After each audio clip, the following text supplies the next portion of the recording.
Chapter 11. It is with considerable difficulty that I remember the original era of my being. All the events of that period appear confused and indistinct. A strange multiplicity of sensations seized me, and I saw, felt, heard, and smelt at the same time. And it was, indeed, a long time before I learned to distinguish between the operations of my various senses. By degrees, I remember, a stronger light pressed upon my nerves, so that I was obliged to shut my eyes. Darkness then came over me and troubled me. But hardly had I felt this, when, by opening my eyes, as I now suppose, the light poured in upon me again. I walked, and I believe descended, but I presently found a great alteration in my sensations. Before, dark and opaque bodies had surrounded me, impervious to my touch or sight, but I now found that I could wander on at liberty, with no obstacles which I could not either surmount or avoid. The light became more and more oppressive to me, and the heat wearying me as I walked, I sought a place where I could receive shade. This was the forest near Ingolstadt, and here I lay by the side of a brook, resting from my fatigue, until I felt tormented by hunger and thirst. This roused me from my nearly dormant state, and I ate some berries which I found hanging on the trees or lying on the ground. I slaked my thirst at the brook, and then, lying down, was overcome by sleep. It was dark when I awoke. I felt cold also, and half frightened, as it were instinctively, finding myself so desolate.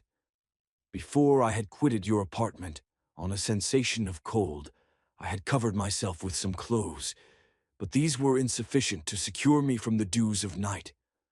I was a poor, helpless, miserable wretch. I knew and could distinguish nothing.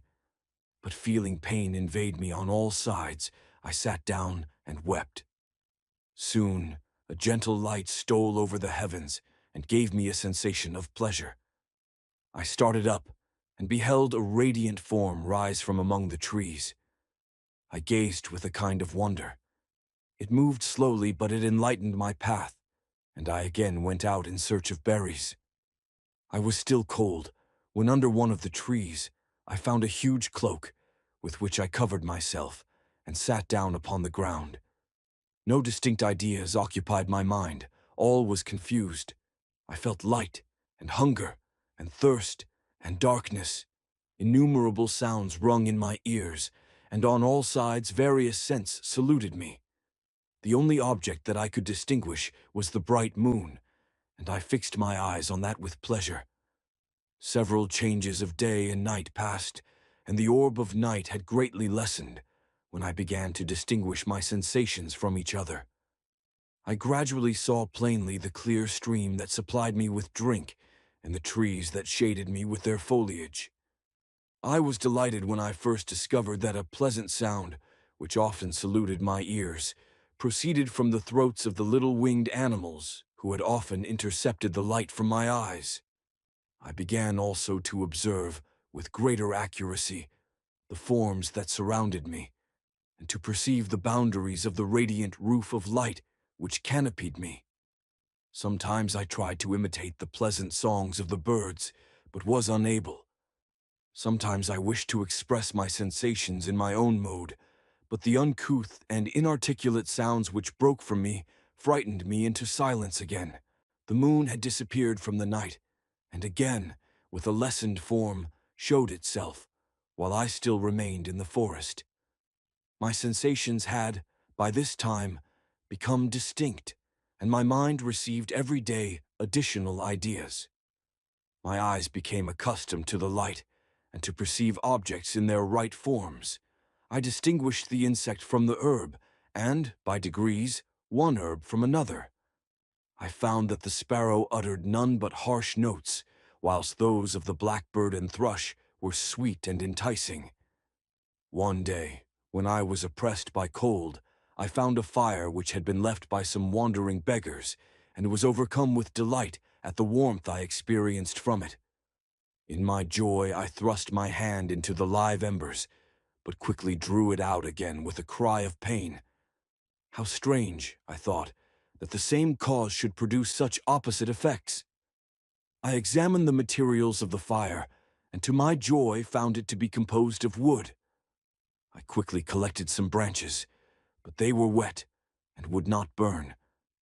I was pained at this, and sat still watching the operation of the fire. The wet wood which I had placed near the heat dried, and itself became inflamed.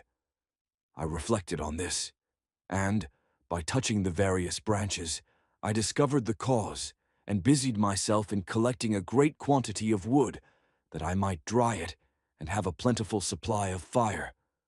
When night came on, and brought sleep with it, I was in the greatest fear lest my fire should be extinguished.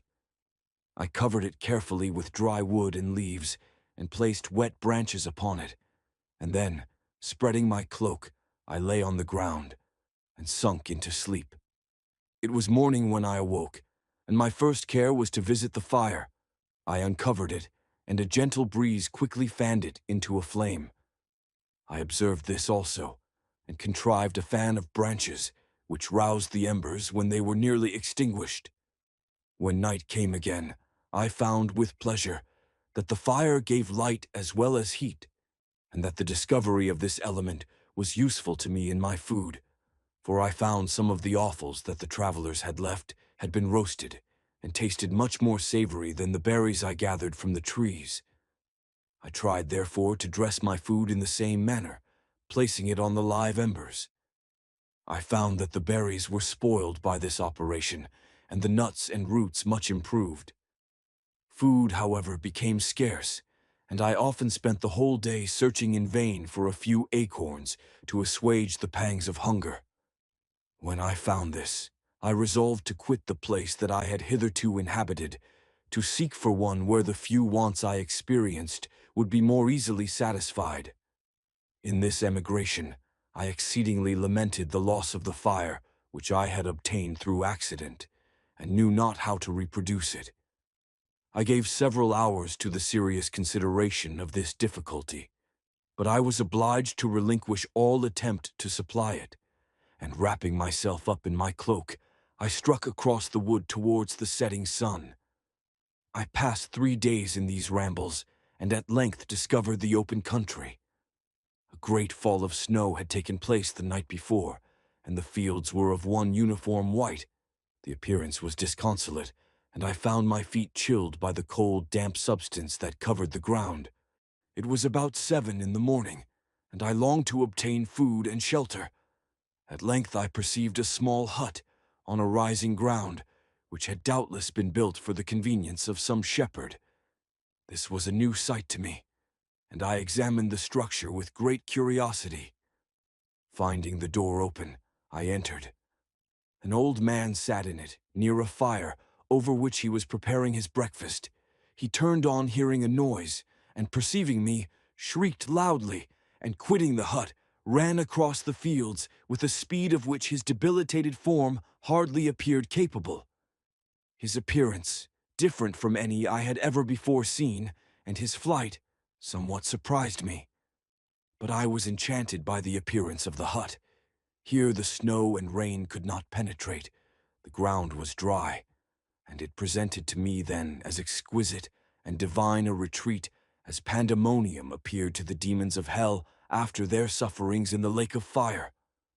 I greedily devoured the remnants of the shepherd's breakfast, which consisted of bread, cheese, milk, and wine. The latter, however, I did not like. Then, overcome by fatigue, I lay down among some straw and fell asleep. It was noon when I awoke, and, allured by the warmth of the sun, which shone brightly on the white ground, I determined to recommence my travels, and depositing the remains of the peasant's breakfast in a wallet I found, I proceeded across the fields for several hours, until at sunset I arrived at a village. How miraculous did this appear! The huts, the neater cottages, and stately houses engaged my admiration by turns. The vegetables in the gardens, the milk and cheese that I saw placed at the windows of some of the cottages, allured my appetite. One of the best of these I entered, but I had hardly placed my foot within the door before the children shrieked and one of the women fainted. The whole village was roused. Some fled, some attacked me, until, grievously bruised by stones and many other kinds of missile weapons, I escaped to the open country and fearfully took refuge in a low hovel, quite bare, and making a wretched appearance after the palaces I had beheld in the village. This hovel, however, joined a cottage of a neat and pleasant appearance, but after my late, dearly bought experience, I dared not enter it. My place of refuge was constructed of wood, but so low that I could with difficulty sit upright in it. No wood, however, was placed on the earth, which formed the floor, but it was dry, and although the wind entered it by innumerable chinks, I found it an agreeable asylum from the snow and rain. Here then I retreated, and lay down happy to have found a shelter, however miserable, from the inclemency of the season, and still more from the barbarity of man. As soon as morning dawned, I crept from my kennel, that I might view the adjacent cottage, and discover if I could remain in the habitation I had found. It was situated against the back of the cottage, and surrounded on the sides, which were exposed by a pigsty and a clear pool of water. One part was open, and by that I had crept in, but now I covered every crevice by which I might be perceived with stones and wood, yet in such a manner that I might move them on occasion to pass out. All the light I enjoyed came through the sty, and that was sufficient for me. Having thus arranged my dwelling and carpeted it with clean straw, I retired, for I saw the figure of a man at a distance, and I remembered too well my treatment the night before to trust myself in his power. I had first, however, provided for my sustenance for that day by a loaf of coarse bread, which I purloined, and a cup with which I could drink, more conveniently than from my hand, of the pure water which flowed by my retreat.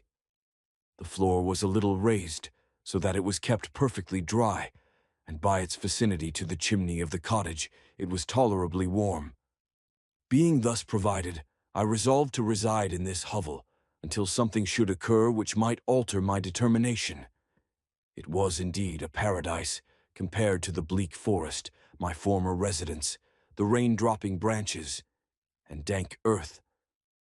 I ate my breakfast with pleasure, and was about to remove a plank to procure myself a little water, when I heard a step, and looking through a small chink, I beheld a young creature, with a pail on her head, passing before my hovel.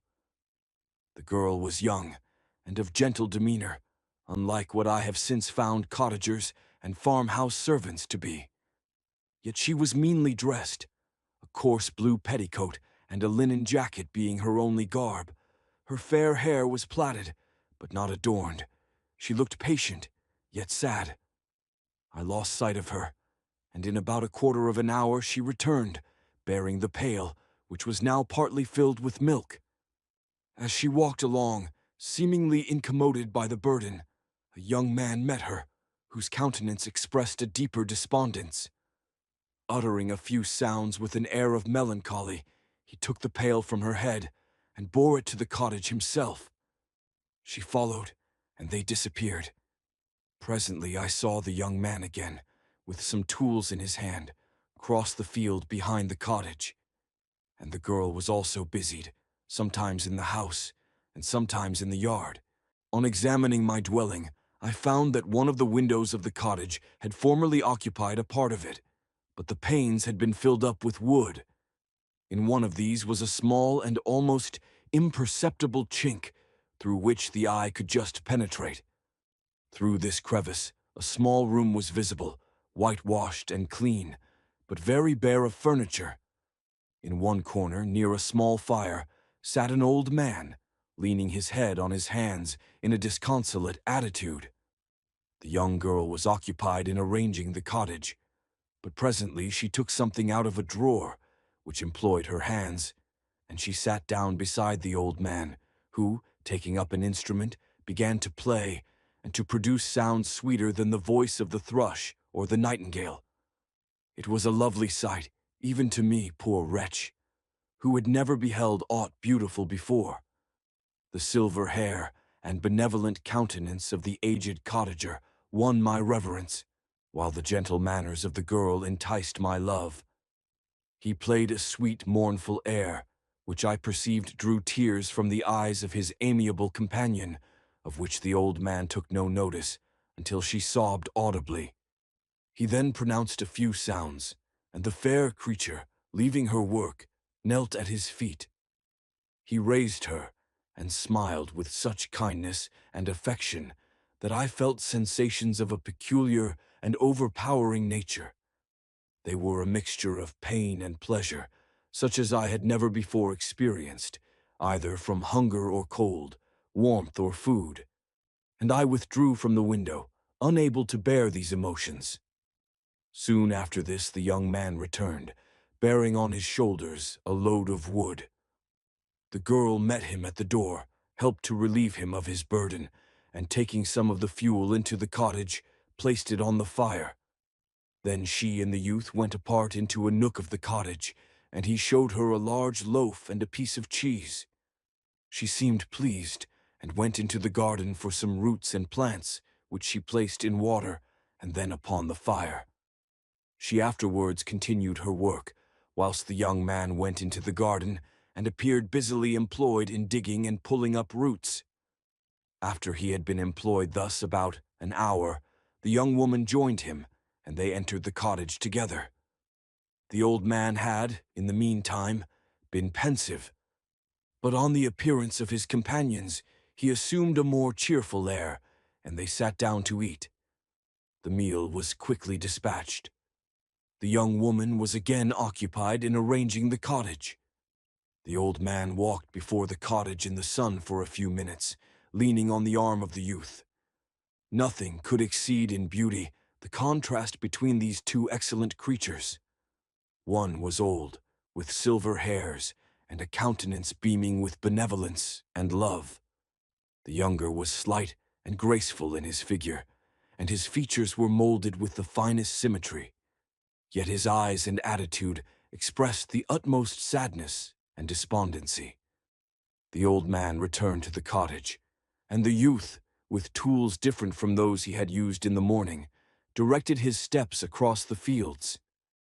Night quickly shut in, but to my extreme wonder, I found that the cottagers had a means of prolonging light by the use of tapers, and was delighted to find that the setting of the sun did not put an end to the pleasure I experienced in watching my human neighbors.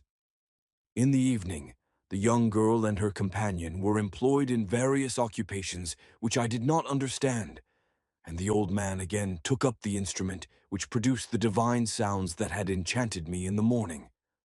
So soon as he had finished, the youth began, not to play, but to utter sounds that were monotonous, and neither resembling the harmony of the old man's instrument, nor the songs of the birds. I since found that he read aloud, but at that time I knew nothing of the science of words or letters. The family, after having been thus occupied for a short time, extinguished their lights and retired, as I conjectured, to rest. Chapter 12. I lay on my straw, but I could not sleep. I thought of the occurrences of the day. What chiefly struck me was the gentle manners of these people, and I longed to join them, but dared not.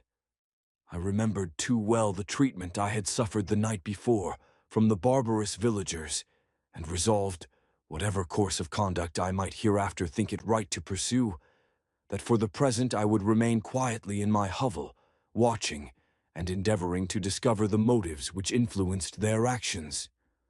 The cottagers arose the next morning before the sun. The young woman arranged the cottage and prepared the food, and the youth departed after the first meal.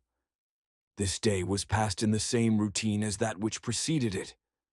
The young man was constantly employed out of doors, and the girl in various laborious occupations within. The old man, whom I soon perceived to be blind, employed his leisure hours on his instrument or in contemplation.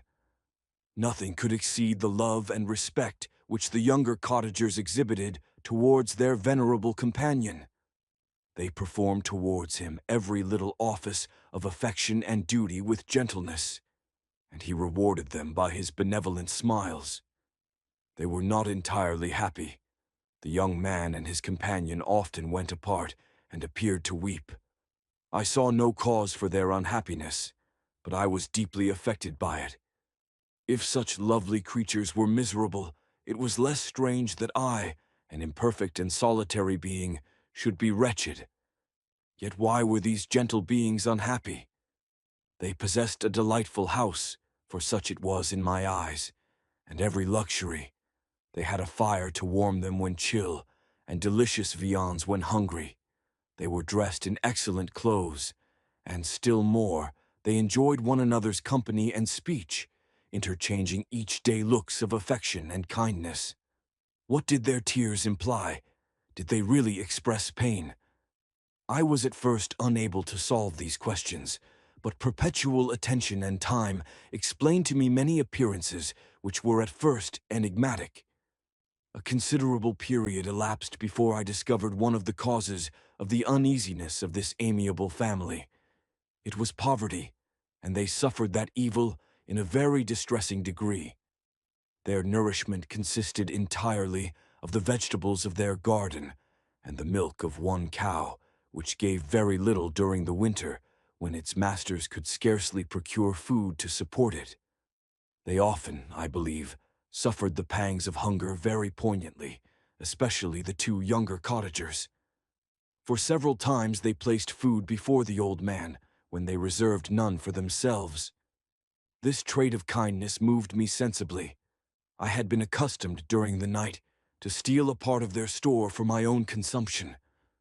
But when I found that in doing this I inflicted pain on the cottagers, I abstained and satisfied myself with berries, nuts, and roots, which I gathered from a neighboring wood. I discovered also another means through which I was enabled to assist their labors. I found that the youth spent a great part of each day in collecting wood for the family fire, and during the night I often took his tools, the use of which I quickly discovered, and brought home firing sufficient for the consumption of several days. I remember the first time that I did this.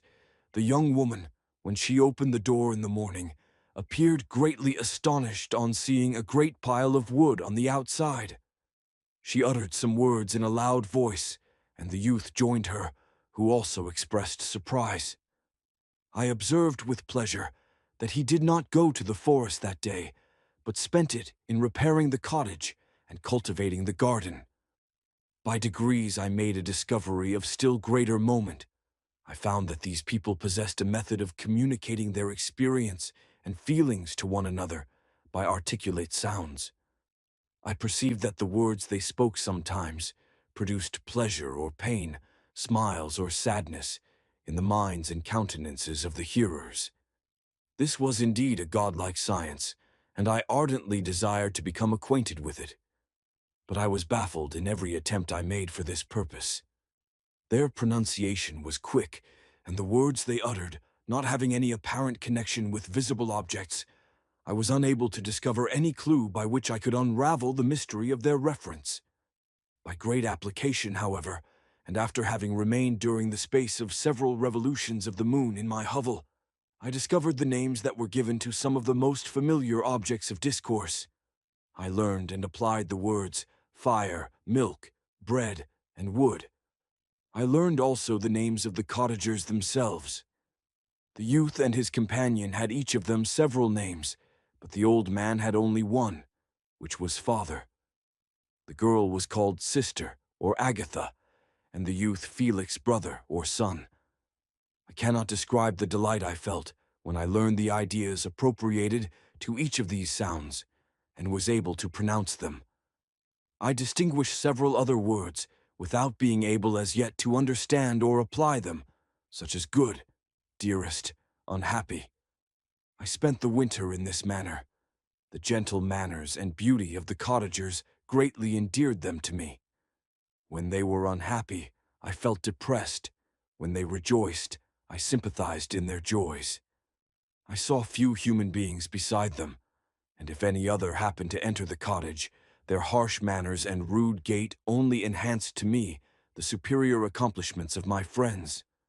The old man, I could perceive, often endeavored to encourage his children, as sometimes I found that he called them, to cast off their melancholy. He would talk in a cheerful accent, with an expression of goodness that bestowed pleasure even upon me. Agatha listened with respect, her eyes sometimes filled with tears, which she endeavored to wipe away unperceived. But I generally found that her countenance and tone were more cheerful after having listened to the exhortations of her father. It was not thus with Felix. He was always the saddest of the group, and, even to my unpracticed senses, he appeared to have suffered more deeply than his friends. But if his countenance was more sorrowful, his voice was more cheerful than that of his sister, especially when he addressed the old man. I could mention innumerable instances, which, although slight, marked the dispositions of these amiable cottagers. In the midst of poverty and want, Felix carried with pleasure to his sister the first little white flower that peeped out from beneath the snowy ground. Early in the morning, before she had risen, he cleared away the snow that obstructed her path to the milk-house, drew water from the well, and brought the wood from the outhouse, where, to his perpetual astonishment, he found his store always replenished by an invisible hand. In the day, I believe, he worked sometimes for a neighboring farmer, because he often went forth and did not return until dinner, yet brought no wood with him. At other times he worked in the garden, but as there was little to do in the frosty season, he read to the old man and Agatha. This reading had puzzled me extremely at first, but by degrees I discovered that he uttered many of the same sounds when he read as when he talked. I conjectured, therefore, that he found on the paper signs for speech which he understood, and I ardently longed to comprehend these also. But how was that possible, when I did not even understand the sounds for which they stood as signs? I improved, however, sensibly in this science, but not sufficiently to follow up any kind of conversation, although I applied my whole mind to the endeavor. For I easily perceived that, although I eagerly longed to discover myself to the cottagers, I ought not to make the attempt until I had first become master of their language, which knowledge might enable me to make them overlook the deformity of my figure. For with this also the contrast perpetually presented to my eyes had made me acquainted. I had admired the perfect forms of my cottagers, their grace, beauty, and delicate complexions. But how was I terrified when I viewed myself in a transparent pool? At first I started back, unable to believe that it was indeed I who was reflected in the mirror. When I became fully convinced that I was in reality the monster that I am, I was filled with the bitterest sensations of despondence and mortification. Alas, I did not yet entirely know the fatal effects of this miserable deformity. As the sun became warmer, and the light of day longer, the snow vanished, and I beheld the bare trees and the black earth. From this time Felix was more employed, and the heart-moving indications of impending famine disappeared.